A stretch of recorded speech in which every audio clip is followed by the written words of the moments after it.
ಮತ್ತು ಸುತನ ಮತ್ತು ಪವಿತ್ರಾತ್ಮನ ನಾಮದಲ್ಲಿ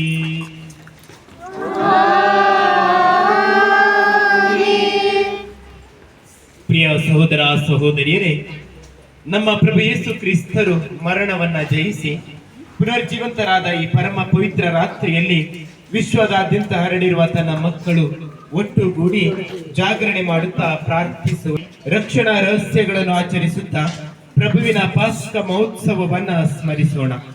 ಆಗ ಮರಣದ ಮೇಲೆ ಅವರು ಪಡೆದ ವಿಜಯದಲ್ಲಿ ಕ್ರಿಸ್ತರು ನಿನ್ನೆಯೂ ಇಂದು ಇರುವರು, ಆದಿಯು ಅಂತ್ಯವು ಅವರೇ, ಆಲ್ಫವು ಒಮೇಗವು ಅವರೇ, ಅಧಿಕಾರವು ಮಹಿಮೆಯು ನಿತ್ಯ ಕಾಲಕ್ಕೂ ಅವರಿಗೆ ಸಲ್ಲಲಿ. ಆಮೆನ್.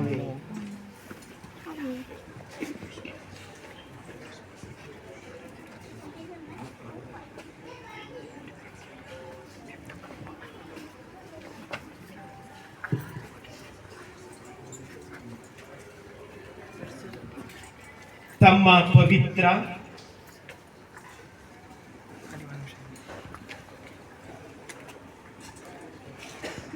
ಮತ್ತು ಮಹಿಮಾಭರಿತ ಗಾಯಗಳಿಂದ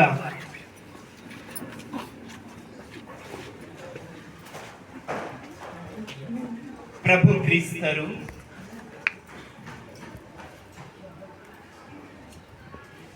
ನಮ್ಮನ್ನು ಕಾಪಾಡಿ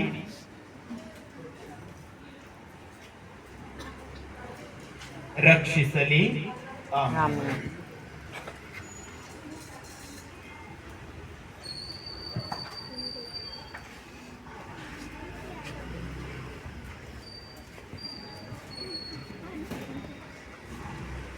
ಮಹಿಮಾಭರಿತರಾಗಿ ಉತ್ಪನ್ನರಾಗುತ್ತಿರುವ ಕ್ರಿಸ್ತರ ಜ್ಯೋತಿಯು ನಮ್ಮ ಅರುಣ್ಮನೆಗಳ ಅಂಧಕಾರವನ್ನು ತೊಲಗಿಸಲಿ.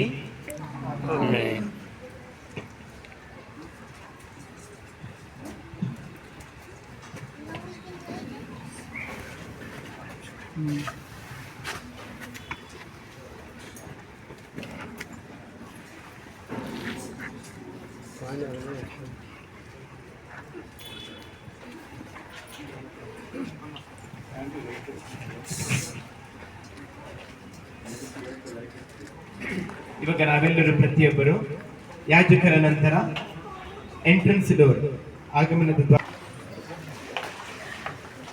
ಈಗೋ ಕ್ರಿಸ್ತರ ಬೆಳಕು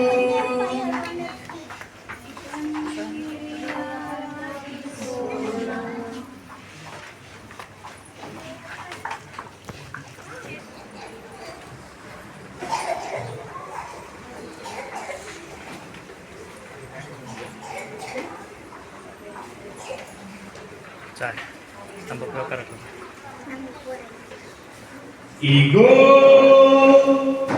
ಕ್ರಿಸ್ತನ ಬೆಳಕು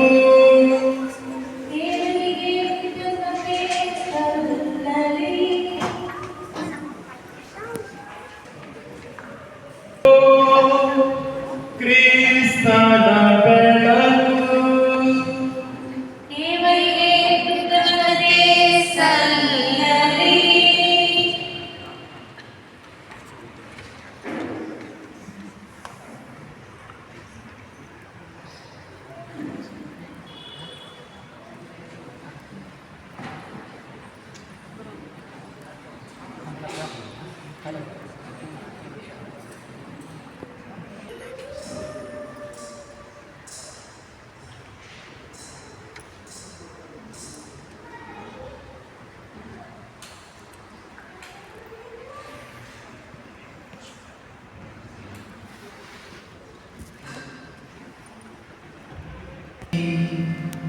ದೈವ ಸೇವಾ ವೃಂದಗಳೇ ಉಲ್ಲಾಸಿಸಿರಿ.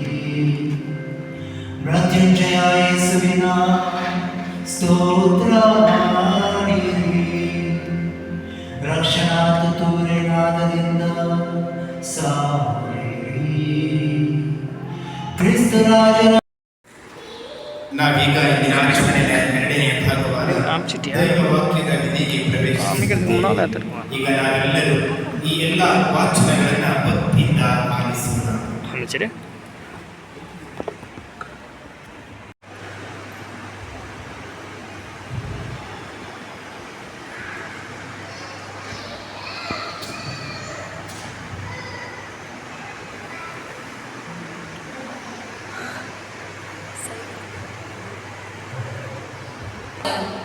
தொடக்க நூலிலிருந்து வாசகம். கடவுள் ஆபிரகாமை சோதித்தார். அவர் அவரை நோக்கி, ஆபிரகாம் என அவரும், இதோ அடியேன் என்றார். அவர், உன் மகனை நீ அன்பு கூறும் உன் ஒரே மகனான ஈசாக்கை அழைத்துக் கொண்டு மோரியா நிலப்பகுதிக்கு செல். அங்கு நான் உனக்கு காட்டும் மலைகளில் ஒன்றின் மேல் எரிபலியாக அவனை நீ பலியிட வேண்டும் என்றார். ஆபிரகாமுக்கு கடவுள் குறிப்பிட்டு சொல்லிய இடத்தை அவர்கள் அடைந்தனர். அங்கே ஆபிரகாம் ஒரு பலிபீடம் அமைத்து அதன் மேல் விறகு கட்டைகளை அடுக்கி வைத்தார். ஆபிரகாம் தம் மகனை வெட்டுமாறு தம் கையை நீட்டி கத்தியை கையில் எடுத்தார். அப்பொழுது ஆண்டவரின் தூதர் வானத்தினின்று ஆபிரகாம் ஆபிரகாம் என்று கூப்பிட அவர், இதோ அடியேன் என்றார். அவர், பையன் மேல் கை வைக்காதே, அவனுக்கு எதுவும் செய்யாதே. உன் ஒரே மகனையும் எனக்கு பலியிட நீ தயங்கவில்லை என்பதிலிருந்து நீ கடவுளுக்கு அஞ்சுபவன் என்று இப்பொழுது நான் அறிந்து கொண்டேன் என்றார். அப்பொழுது ஆபிரகாம் தன் கண்களை உயர்த்தி பார்த்தார். இதோ முட்செடியில் கொம்பு மாட்டிக்கொண்டு நின்ற ஓர் ஆட்டுக்கிடாயை கண்டார். உடனே ஆபிரகாம் அங்கு சென்று அந்த கிடாயை பிடித்து தன் மகனுக்கு பதிலாக எரிபலியாக்கினார். ஆண்டவரின் தூதர் ஆபிரகாமை வானத்தினின்று மீண்டும் அழைத்து, ஆண்டவர் கூறுவது இதுவே, நான் என் மீது ஆணையிட்டு கூறுகிறேன், உன் ஒரே மகனை எனக்கு பலியிட தயவாமல் நீ இவ்வாறு செய்தாய். ஆதலால் நான் உன் மீது உண்மையாகவே ஆசி பொழிந்து விண்மீன்களைப் போலவும் கடற்கரை மலைகளைப் போலவும் உன் வழிமரபை பணிகி பெருக செய்வேன். உன் வழிமரபினர் தம் பகைவர்களின் வாயிலை உரிமையாக்கிக் கொள்வர். மேலும் நீ என் குரலுக்கு செவி கொடுத்ததனால் உலகின் அனைத்து இனத்தவரும் உன் வழிமரபின் மூலம் தங்களுக்கு ஆசை கூறிக்கொள்வர் என்றார். இது ஆண்டவரின் அருள்வாக்கு. பல்லவி.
திருமுகம் இறந்து உயிருடன் எழுப்பப்பட்ட கிறிஸ்து இனிமேல் இறக்க மாட்டார்.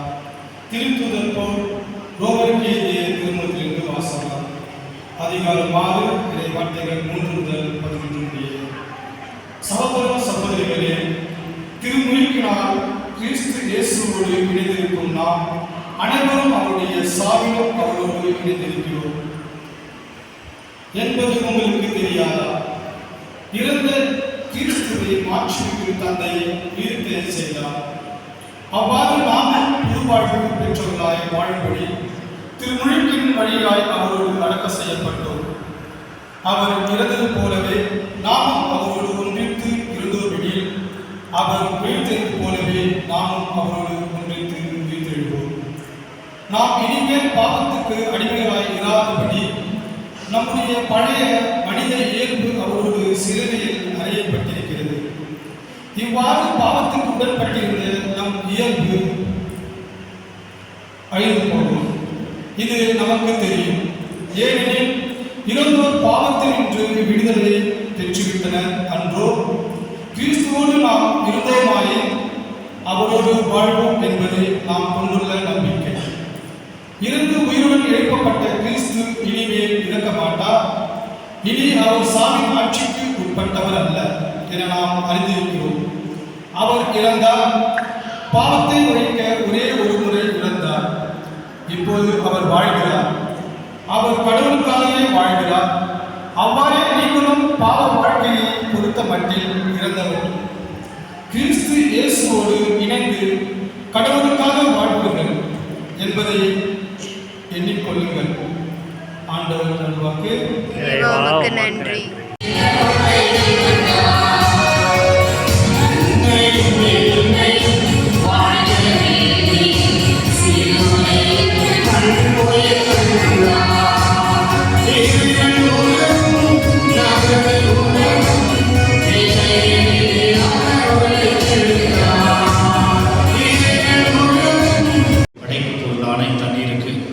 கனிவுடன் இறைவன் ஆசி வழங்க ஆண்டவரை கெஞ்சி மன்றாடுவோம். நாம் பெற்றுக்கொண்ட தூய ஆவியாருக்கு உண்மை உள்ளவர்களாக இருக்க அவர் நம்மை புரிந்துப்பாராக. ஆண்டவரே எங்கள் இறைவா, புனிதமிக்க இரவில் கண்பிழித்து காத்திருக்கும் மக்களுடன் கனிவாய் தங்கியலும் வியத்தகு முறையில் எங்களை படைத்தீர் எனவும் அதிலும் வியத்தகு முறையில் எங்களை மீட்டருளினீர் எனவும் நினைவு கூறும்.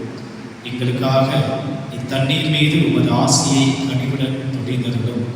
ஏனெனில் நிலத்தை வளப்படுத்தவும் எங்கள் உடலுக்கு புத்துணர்வும் தூய்மையும் தரவும் இத்தண்ணீரை படைத்தீர். உமது இரக்கத்தின் கருவியாகவும் இத்தண்ணீரை அமைத்தீர். எவ்வாறெனில் தண்ணீரின் வழியாக மக்களின் அடிமை தலையை அகற்றினீர். பாலை நிலத்தில் அவர்களது தாகத்தை தணித்தீர். அதன் வழியாக மனித இனத்தோடு நீ செய்த இருந்த புதிய உடன்படிக்கையை இறைவாக்கினர் அறிவித்தனர். இறுதியாக யோர்தானில் கிறிஸ்து புனிதமாக்கிய தண்ணீரின் வழியாக பாவக்கரை படைந்த எங்கள் மனித இயல்பை புது பிறப்பு அளிக்கும் திருமுழுக்கினால் கழுவி புதுப்பித்தீர். ஆகவே நாங்கள் பெற்றுக்கொண்ட திருமுழுக்கின் நினைவாக கண்ணீர் இருப்பதாக. பாஸ்கா திருவிழாவில் திருமுழுக்கு பெற்ற எங்கள் சகோதர சகோதரிகளோடு நாங்களும் ஒன்று சேர்ந்து பெருமகிழ்ச்சி கொள்ள செய்தோம். எங்கள் ஆண்டவராகிய கிறிஸ்து வழியாக மன்றாடுகிறோம். ஆமென்.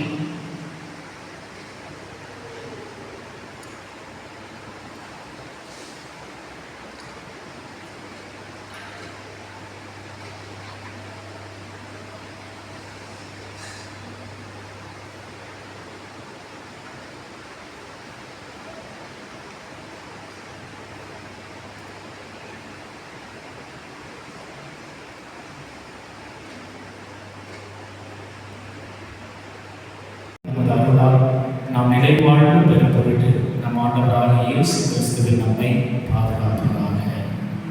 ஆமென்.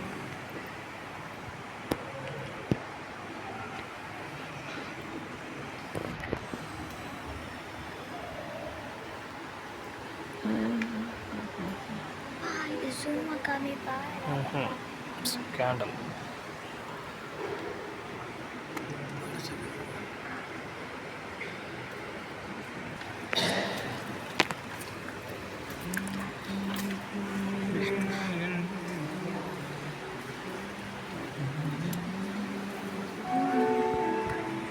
ஈஸ்வர